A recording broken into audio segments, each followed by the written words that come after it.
You weren't hurt because you were too kind. You were hurt because you weren't dangerous enough to make people think twice before crossing you. That's the truth no one told you. Not in school, not by your parents, and certainly not by those who left you behind. We were raised to believe that goodness, honesty, and selflessness would be rewarded. But Machiavelli saw through that illusion long before the rest of us. The world doesn't reward purity. It respects control. He didn't write to comfort you. He wrote to wake you up. Because if you walk through life assuming fairness, if you speak the truth expecting it to be enough, if you offer kindness without boundaries, then you stepped onto a battlefield wearing nothing but hope. Machiavelli wasn't sweet. He didn't teach you how to be loved. He showed you how not to be destroyed. And if you've ever been betrayed by someone you tried to save, abandoned by someone who once begged you to stay, overlooked because you didn't scream for your worth, then this is for you. Not to turn you into a monster, but to ensure you stop living like prey. Because if you don't become the wolf, you'll always be the sheep in a world that no longer forgives softness. It's not the loud pain that breaks a man. It's the quiet kind. The kind that builds behind a smile. The kind no one sees because you were raised to endure it in silence. Part 1, the silent pain. You played the role. You showed up. You were kind, consistent, giving, even when no one returned it. And maybe no one said it out loud, but deep down, you knew something was wrong. The more you gave, the more they took. The more you forgave, the less they respected you. You were the one who listened when no one else did. You were the one who forgave what others would have walked away from. You were the one who made yourself smaller, softer, quieter, just to be kept around. But here's the truth. The world never punishes cruelty the way it punishes weakness. They didn't mock you for being kind. They ignored you because your kindness came without consequence. They didn't fear losing you because you never gave them a reason to believe you'd leave. And the worst part? You thought that was strength. You thought love meant always being available. You thought being good meant never setting boundaries. You thought real connection came from full transparency. No walls, no armor, no silence. But Machiavelli would have looked you in the eye and said, "You've mistaken virtue for submission. And in doing so, you've made yourself disposable." Part 2, the hidden mechanics. Pain doesn't come from nowhere, it's engineered. You weren't just unlucky, you were conditioned, trained to play a role that benefits everyone except you. From the moment you were old enough to be shaped, you were told, be good, be nice, be humble, and maybe someone will love you. But no one ever told you that in a world ruled by perception, goodness without strength is invisible. Machiavelli saw this centuries ago. He was born in Florence, not in a time of peace, but in an age of political savagery. Italy wasn't a country, it was a battlefield. City-states like Florence, Venice, Milan, and Rome were chess pieces moved by hands that didn't believe in fairness, only control. In that world, loyalty was for sale, honor was a costume, truth was a coin flipped only when convenient. As a child, Machiavelli saw people hanged upside down in public squares, not for breaking laws, but for questioning power. He saw democracy celebrated on the surface while behind velvet curtains, votes were rigged and dissent was erased. Florence called itself a republic, but it was an illusion, a beautiful mask hiding the machinery of manipulation. And here's the part that matters. You live in the same world today. Only the architecture has changed. The actors have new faces, but the mechanics remain the same. Social media rewards appearance over substance. Corporations promote culture while silencing dissent. People praise honesty in public, but punish it in private when it threatens their comfort. So when you wonder why your truth was rejected, why your vulnerability became ammunition, why your transparency made you the target, understand this. You were telling the truth in a room built on illusion. And Machiavelli would say, you were never weak. You were simply unarmed in a war you didn't know you were in. Because the world isn't structured to protect sincerity. It's structured to benefit those who know how to wield perception like a weapon. Part 3, the common mistakes. You weren't born weak. You were just taught to act like it. Taught to explain yourself when silence would have spoken louder. Taught to overgive, hoping they'd finally see your worth. Taught to stay, even when staying meant abandoning yourself. These weren't just random choices. They were patterns. Invisible threads tied to an idea you never questioned. If I'm just good enough, they won't leave. But that's the mistake, isn't it? You believed your value was something others could validate. That being endlessly patient, endlessly forgiving, endlessly available would make you undeniable. And yet, the people you gave the most often gave you the least. The people you never made wait kept you waiting. The people you thought would stay only stayed as long as you didn't ask for anything. Let's make it plain. Kindness without strength becomes currency in someone else's transaction. You weren't building love. You were funding someone else's comfort. You confused loyalty with fear of being alone, silence for virtue, self-betrayal for empathy. And the worst part? You got good at it. You learned how to disappear in plain sight, how to smile when you wanted to scream, how to nod when your boundaries were bulldozed. You convinced yourself that suffering quietly made you noble. But Machiavelli would disagree, because he understood something most people never say out loud. Those who fail to understand power are always the first to be punished by it. He watched rulers fall, not because they lacked heart, but because they had no strategy. He watched good men die, not because they were wrong, but because they mistook moral purity for armor. And you've been walking through life bare-chested in a world full of blades. Part 4, the foundational philosophy. Machiavelli didn't ask you to become ruthless. He asked you to become real. That's the part most people miss. They read The Prince and call him dangerous, immoral, manipulative. But that's only because they still believe the world rewards the good. Machiavelli didn't. Not because he was cold, but because he was honest in a way that still makes people uncomfortable. He didn't romanticize leadership.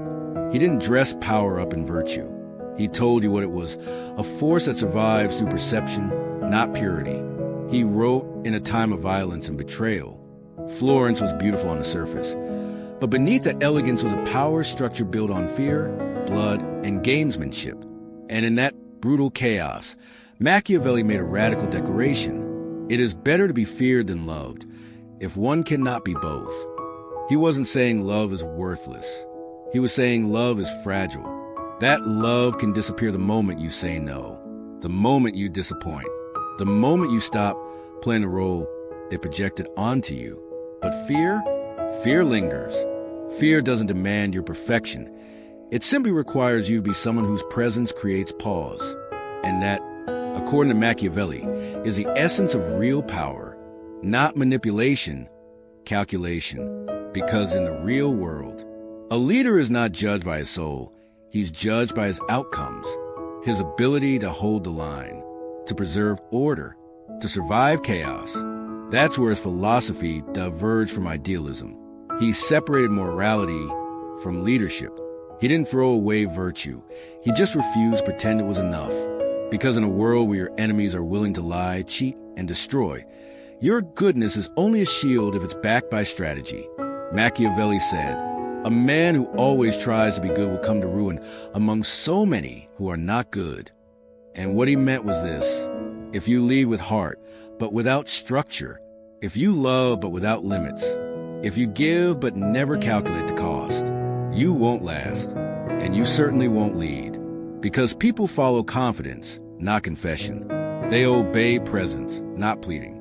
They trust the one who can make hard decisions, not the one who waits to be liked for making them. That's not cruelty. That's reality. Part 5, the psychological shift. There's a moment, if you're lucky, when the illusion finally cracks. You stop hoping they'll understand you. You stop bending so you won't break.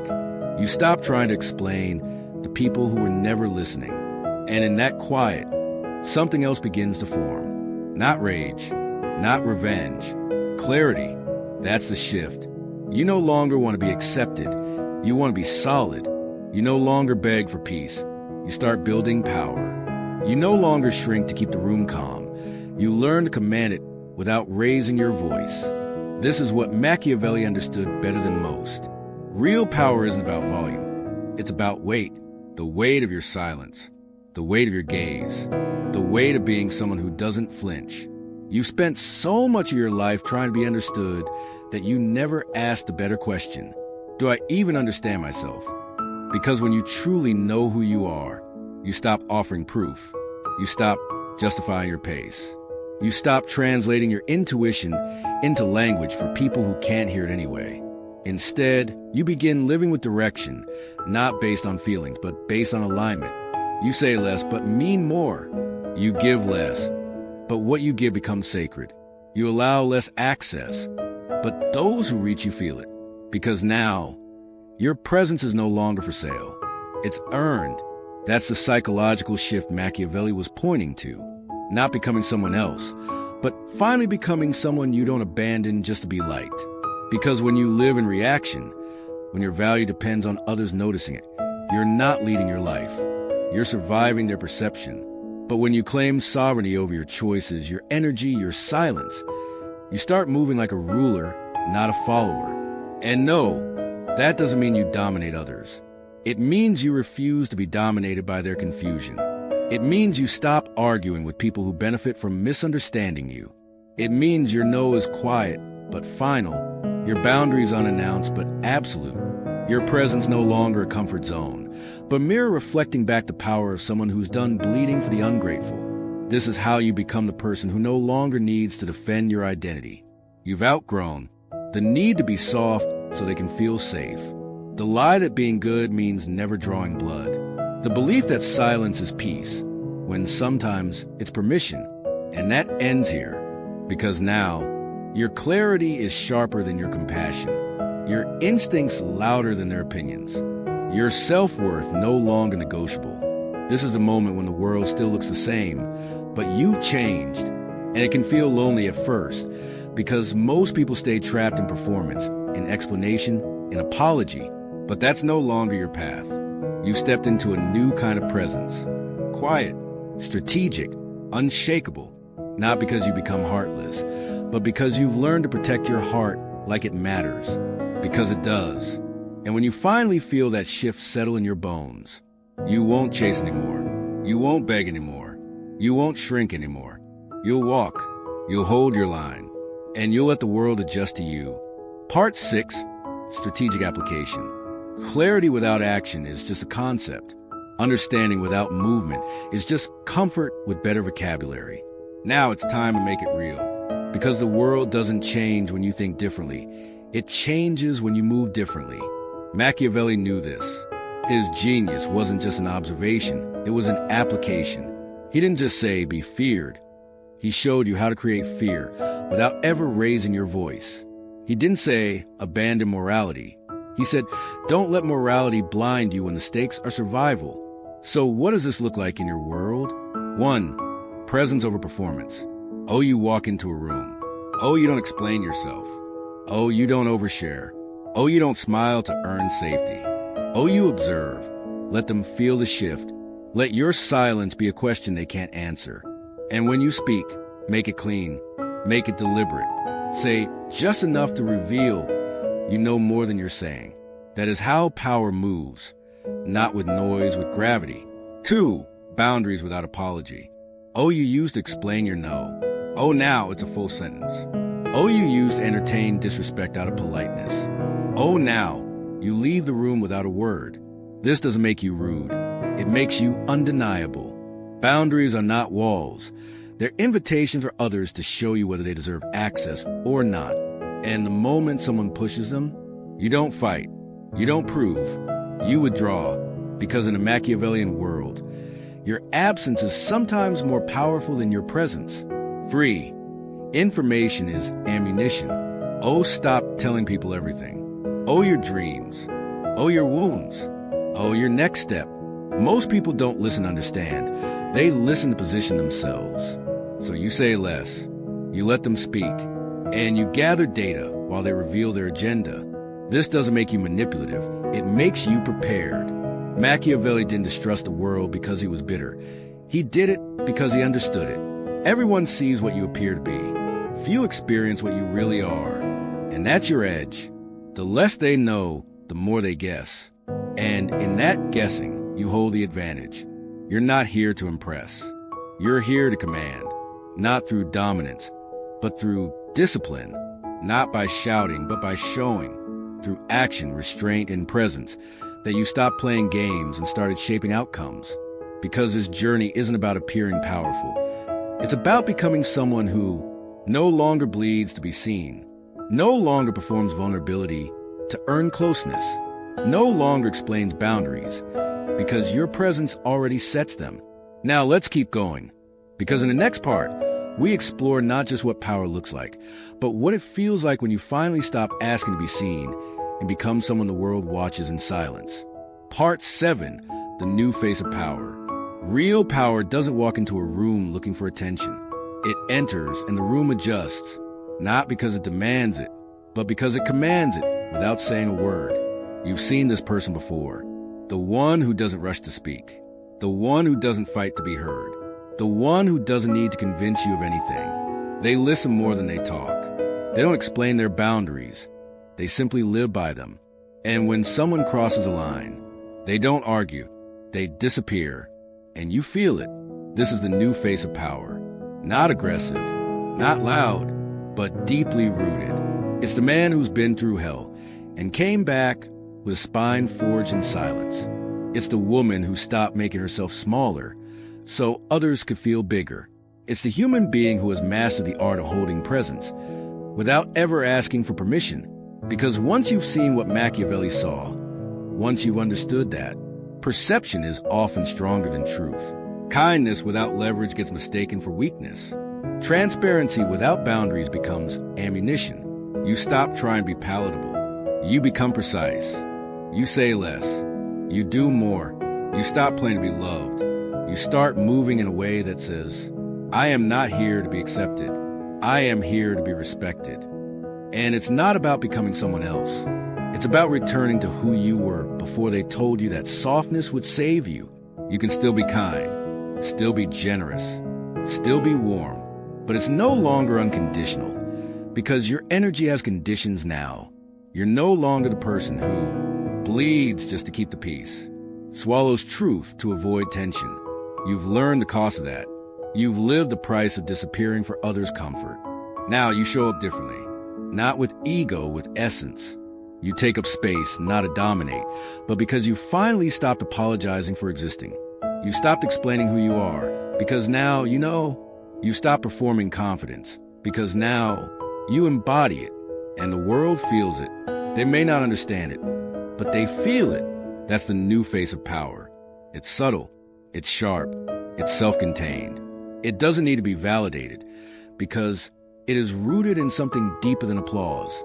It is rooted in sovereignty, the unshakable clarity that says, I do not owe you my soul, my softness, or my silence, because you've already tried living the other way, and it costs you more than anyone knew. Now, there are no more performances, no more negotiation of your identity, just presence, still, focused, unmovable, not because you become cruel, but because you become clear. And clarity is a language the world can't ignore.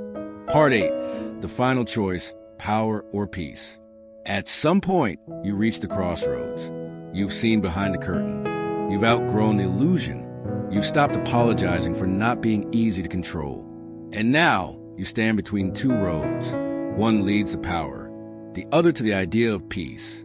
But here's the truth no one says out loud. Peace sounds beautiful.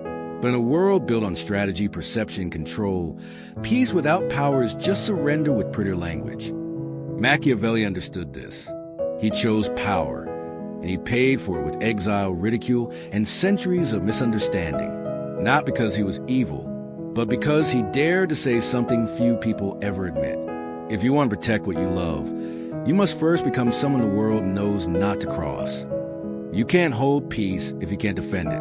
You can't sustain love if you need it more than the person you're giving it to. You can't demand respect if you've taught the world to see you as replaceable. And that's what this has all been leading to. This moment, where you finally ask yourself, what am I willing to become to never be powerless again? Because power isn't noise. It isn't aggression. It's not domination. It's clarity. Clarity that creates consequences. Presence that doesn't ask to be respected, but makes disrespect costly. Posture, not posing. It's moving through the world not with fear, but with a stillness so strong it destabilizes the chaos around you. And yes, it means being misunderstood. It means letting go of the need to be liked. It means choosing strength even when your softness begs for permission. Because power is lonely, but peace without power is fragile. So here's the real choice. Do you want the kind of peace that depends on staying small? Or do you want the kind of peace that comes from knowing no one takes from you without consequence anymore? You've tried the first. You've lived it. You shrunk. You bent. You stayed silent. And it didn't save you. It only taught people that your kindness had no spine behind it. Now you know better. And now you choose to become someone who isn't ruled by approval, doesn't hand over their worth in exchange for affection, can love deeply, but never at the cost of their own self-respect. That's the kind of peace worth having. The kind that stands. The kind that protects.